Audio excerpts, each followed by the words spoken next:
ನಾನು ಸಂತೋಷ್ ಎಸ್ ಲಾಡ್ ಎಂಬ ಹೆಸರಿನ ನಾನು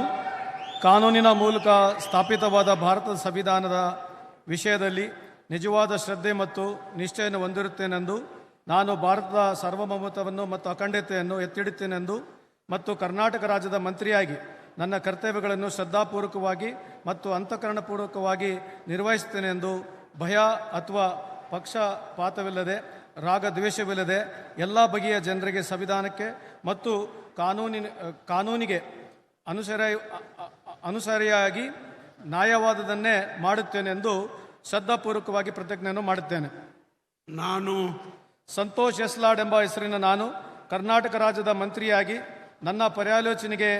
ತರಲಾಗುವ ಅಥವಾ ನನಗೆ ತಿಳಿದು ಬರುವ ಯಾವುದೇ ವಿಷಯವನ್ನು ರಾಜ್ಯದ ಮಂತ್ರಿಯಾಗಿ ನನ್ನ ಕರ್ತವ್ಯಗಳನ್ನು ಯುಕ್ತ ನಿರ್ವಹಣೆಗೆ ಅಗತ್ಯವಾಗಬಹುದಾದ ಸಂದರ್ಭದಲ್ಲದೆ ಅನ್ಯಥಾ ಯಾರೇ ವ್ಯಕ್ತಿ ಅಥವಾ ವ್ಯಕ್ತಿಗಳಿಗೆ ಪ್ರತ್ಯಕ್ಷವಾಗಿ ಅಥವಾ ಪರೋಕ್ಷವಾಗಿ ತಿಳಿಸುವುದಿಲ್ಲ ಅಥವಾ ಬಹಿರಂಗಪಡಿಸುವುದಿಲ್ಲ ಎಂದು ಶ್ರದ್ಧಾಪೂರ್ವಕವಾಗಿ ಪ್ರತಿಜ್ಞೆಯನ್ನು ಮಾಡುತ್ತೇನೆ.